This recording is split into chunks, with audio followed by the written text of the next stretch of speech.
What is good, everybody? This is your boy Bass, and I'm back again with the 3ds Max help video for one of my subscribers by the name of Craig Monroe. He left a comment on one of my videos a while back, and I commented back, if you needed any help, let me know. So we asked for a UV techniques and methods video, and here it is. I'm using Adobe Captivate to capture my screen. The original length of the video is about an hour and 10 minutes, and I sped it up to about 18 minutes roughly, maybe 17. I hope the video helps you out, man. You have any questions, hit me up. I'll leave my email in the description below, and my new portfolio. And I will be putting up my senior project, my senior expo video. I just finished college last Friday. I hope the video helps you out. Enjoy. Now, if you can notice, I do not have the mouse in the screen for a specific reason, because I don't want you to follow my steps exactly. So I'm gonna smush down every UV that I have, and I'm gonna just basically start from scratch. Now, what I'm looking for is basically roughly, I don't want 90-degree angles.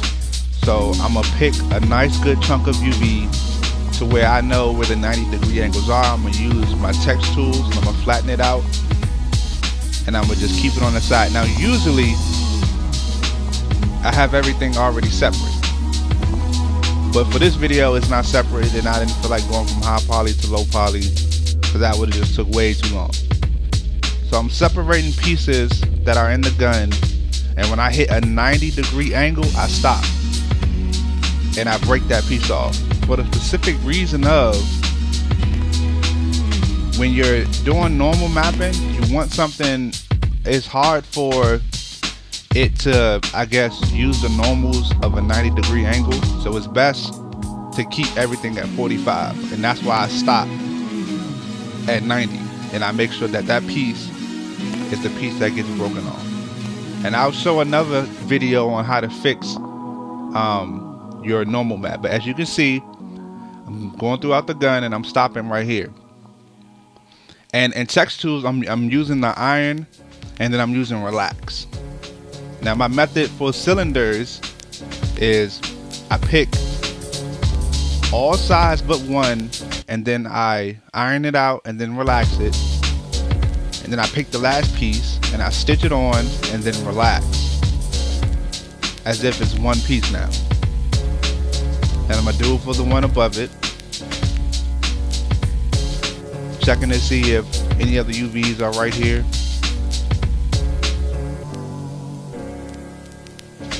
Now, UVing it could be done many ways. I could have used, as you can see on the right, it's a plane, a cylinder, a sphere, and a cube in the bottom right hand corner. I can use those for certain stuff and try to get, you know, some basic UVs, but I prefer to relax, because when it comes to certain angles and certain smoothing groups that I have, in which smoothing groups are important, and I'll explain those in a minute, I try to keep my UVs based upon the smoothing groups. It just helps with seams. It helps with damage that I can put on the gun. I can tell where I want to put stuff just based upon where I have my smoothing groups and where I have my UVs. Usually, where there's a break in the smoothing group, that's where the break is for the UV. So it's kind of hard to see it on the actual model, because there's a break in the smoothing groups. Now, right here, I'm about to break off this top piece and then do my cylinder method. Pick all but one, stitch it, and then relax it. Now, as far as packing, because a lot of people are going to say this, as far as packing, it depends on you. I'm not going to show packing in this video, for the simple fact that it's just all on how you put it. The only thing that I can really say about packing is make sure you have a flow. So if the top left hand corner is the start of the gun, make sure that you can flow through the gun through your UVs and not have UVs all over the place. It helps with the cleanliness of textures, and if you want to put a base texture in the background, and you know, it just helps with it being very clean. Now right here I'm checking to see if I have captured everything. I'm gonna move on to this hammer piece right here. And I'm taking general chunks, which I know what 90-degree angles are. Now by 90-degree angle, I'm not saying that the chunk is a 90-degree angle. What separates it is a 90-degree angle.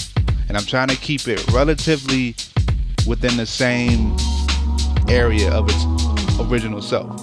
Right here, I'm gonna stitch these two pieces together to keep the form, and then I'm gonna break them apart, checking to see in the background on the right to make sure my pieces are the same. Then I'm going to move them into its general area, so when I start texturing, I don't have to move stuff around. This is basically how I do it. Now, the only reason why I broke that piece off is because I can tell that the normal would kind of pull a little bit, and it's just my own preference, so I decided to just break it off. Now, I could have left it on and, you know, could have did it better, but again, I'm new at this, just like anybody else. I've normal mapped a couple of models, but it's okay, because we're going to get through it, and we're going to be just fine. Now, right here, I'm taking, again, generalized pieces from the grip of the handle. I'm going to break this piece right here for the simple fact that it sits in between two 90-degree angles. Now, originally, in the original video, I left this as it is right now, but I can tell that the UVs are pulling, so I'm going to break it for the simple fact that I can stitch a part of it together and kind of hide it. So I'm going to probably stitch like the first three pieces together with customized. Now, where the customized icons are at is right under stitch. I'm using the very last one, which is all blue. It's going to basically move the two pieces together. And then I'm going to relax, because I know that, you know, I've changed the orientation of the UV. And I'm going to just grab the bottom, break it off, and put it in its general spot. Make sure everything is straight. I'm going to move along to this bottom part. And I'm grabbing a nice general chunk to where I know that there are no 90-degree angles, and I'm stopping to where there are 90-degree angles. And I'm grabbing underneath. Now underneath, you probably don't need to make these UVs so big. I could probably shrink them down all in a general size just to create more UV space, which I probably did. Grabbing the front, then I'm gonna go and check the top. Now I can make the top as small as I want to, because nobody would really see inside there. When you have an AO map, the AO map would make those pieces generally darker than what they are. So it would just be like a little bit of black right there. I'm gonna grab this handle. I'm keeping everything on top of each other because I like to spread them out, and they're usually in order, and I can kind of run a line across it if I wanted to paint something, and it would paint a ring around it. And I'm packing them together as tightly as possible, so when I finally put them in the box, they're able to fit and I won't have any problems. Now right here for this capsule, because I couldn't see, I decided to flatten out a certain part and then grab it on my own from the UV space and not from in the 3ds Max window. So from the UV space, I'm grabbing it, and I'm gonna iron it out and then relax.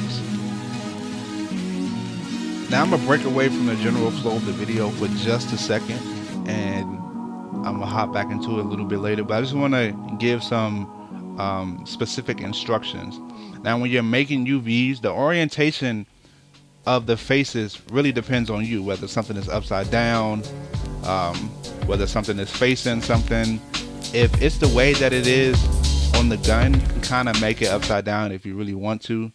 And the only thing you'll see when you put the grid on there, which I use the grid with the numbers and the colors, I think 1 through 8 or 1 through 9, whatever it is, that grid will be upside down, but I know what it is and I know that it's upside down. Now, you should always go through a checklist on your UVs before you get to this point, because it's kind of hard to fix it unless you have another file right before this point. So you should always go, sorry I said through your UVs, you should always go through your model and check to see if you have any errors in it, any flip faces, isolated vertices, holes in your mesh. Whatever the case is, you should always do the checklist in 3ds Max. It's called Xview. You can actually put a modifier on there and it'll check for you as well, but it won't fix it, but it'll check it. Now let's get back to the general flow of the video. I know you saw something purple in there. I'm gonna explain that when I do it again. It's basically a pelt modifier, and I can kind of shape the UVs the way I want to shape them.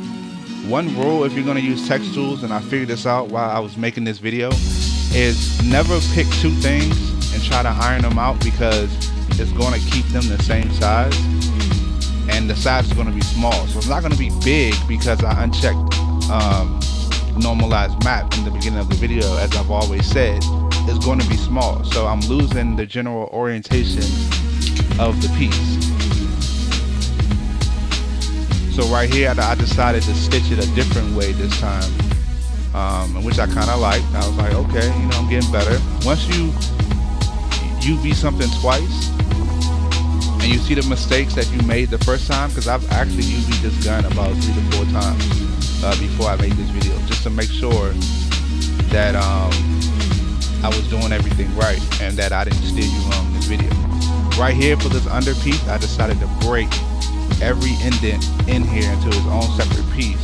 Now I probably could have left it because you might not see up in there, but just to be clean, I decided to break everything off. Now I know I'm going to get the question, where can you find text tools? It's something that you can type into Google and it'll pop up for you. You can go to their website. I don't have the website. They might have changed it. I grabbed it a long time ago and put it on the USB drive, and I've had it ever since. And each new computer that I use, I always download text tools into 3ds Max before I start UVing. This is just a simple way, because I know with the plane tool and the polygon selection or projection, whatever it's called on the bottom right hand, it might be called projection. With that, you have to click it twice. You click it to make it flat, and then you have to click it again, and it's just too much going back and forth. And I think Mac should really take heed to what text tools is using, because it's definitely a quicker way to UV. This took me an hour, maybe because I've already done it, but it definitely took me an hour to do, roughly an hour. And if I would have packed it, it would probably been like an hour and 20, because I would have just kept redoing it and kept repacking and repacking over and over and over again, just to make sure that I have the flow right. The flow in your UV is important, because it helps you to keep your creativity going, in my perspective.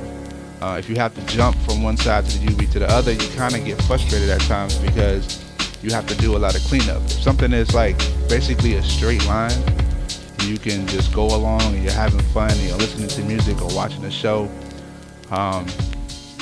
In my senior project, I actually went through the whole first 3 seasons of Game of Thrones. I'd never seen it. I saw season 4 a little bit, and decided to go back, and I was just doing my models for my senior expo, and went through the whole season, and I actually had fun, and you know, just made a lot of cool stuff. Right here, I am working on this tubing or this pipe that I added onto the pistol. It's not in the first video. Something that I wanted for first-person shooter preferences. And now we're back to this purple screen right here again. Now what this is it's a pelt modifier. So I'm manually fixing the UVs, and I can kind of pin them together.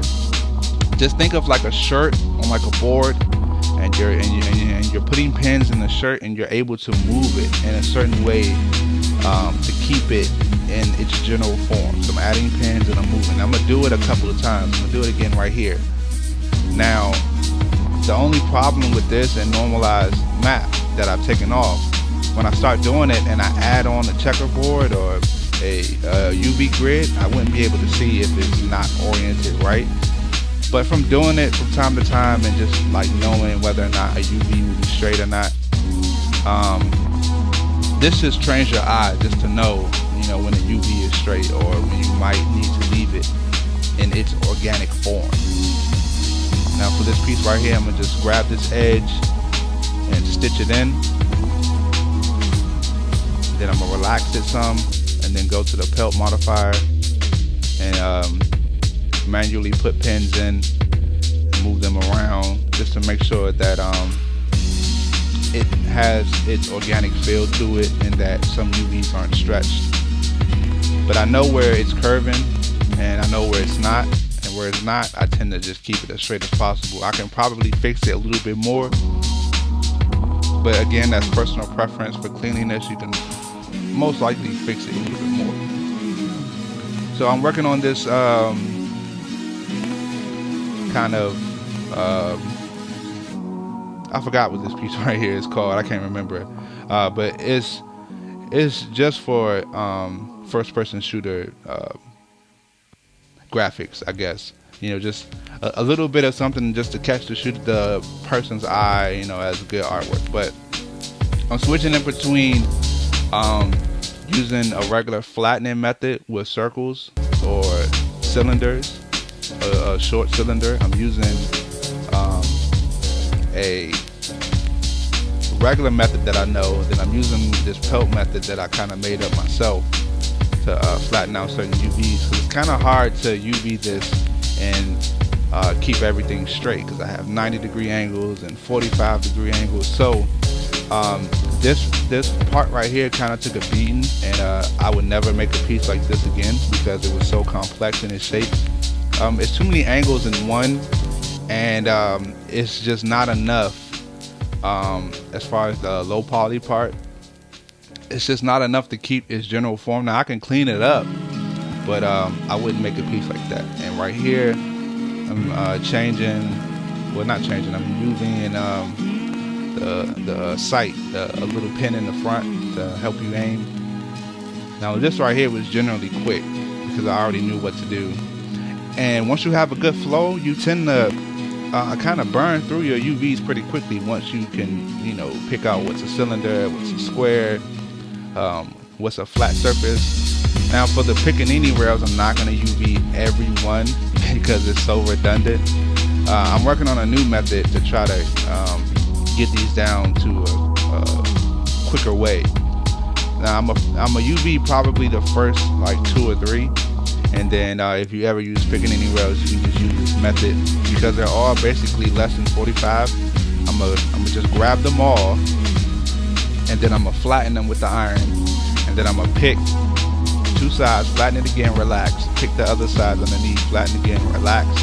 And this is my general form that I will turn to a 90-degree angle, and then make sure that it's straight on the UV map. Right here, I'm gonna add in the checker, and I'm gonna switch it to the UV grid. It has multiple ones, but I'm gonna switch it to the UV grid and shrink it down, so you can see where my UVs are facing, if I have any buckling, if I have any stretch UVs, and that's pretty much it. I hope the video has helped you out.